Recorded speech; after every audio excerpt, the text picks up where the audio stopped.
ದುಷ್ಕರ್ಮಿಯೊಬ್ಬ ಅಮಾಯಕರ ಮೇಲೆ ಮನಬಂದಂತೆ ಗುಂಡು ಹಾರಿಸಿ ಇಬ್ಬರು ವಿದ್ಯಾರ್ಥಿಗಳನ್ನು ಹತ್ಯೆ ಮಾಡಿರುವ ಘಟನೆ ಅಮೆರಿಕದ ಟೆಕ್ಸಾಸ್ ರಾಜ್ಯದ ಆಸ್ಟಿನ್ ನಗರದಲ್ಲಿ ನಡೆದಿದೆ.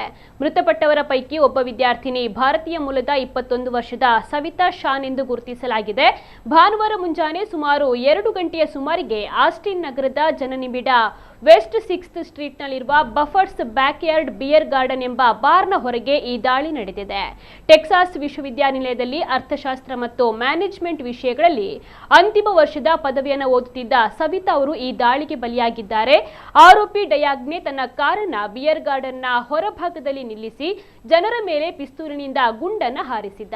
ನಂತರ ಕಾರಿನಿಂದ ಇಳಿದು ರಸ್ತೆಯಲ್ಲಿ ನಡೆದುಕೊಂಡು ಹೋಗುತ್ತಿದ್ದ ಜನರ ಮೇಲೆ ರೈಫಲ್ನಿಂದ ಗುಂಡನ್ನು ಹಾರಿಸುತ್ತಿದ್ದ ಎಂದು ತಿಳಿದು ಬಂದಿದೆ. ಈ ದಾಳಿಯಲ್ಲಿ ಒಟ್ಟು 2 ಸಾವನ್ನಪ್ಪಿದ್ದು 14 ಮಂದಿ ಗಾಯಗೊಂಡಿದ್ದಾರೆ. ದಾಳಿಕೋರನನ್ನ 53 ವರ್ಷದ ಸೆನೆಗಲ್ ಮೂಲದ ಎಂಡಿಯಾಗ ಡಿಯಾಗ್ನೆ ಎಂದು ಗುರುತಿಸಲಾಗಿದ್ದು ಆತನನ್ನ ಪೊಲೀಸರು ಗುಂಡಿಕ್ಕಿ ಕೊಂದಿದ್ದಾರೆ.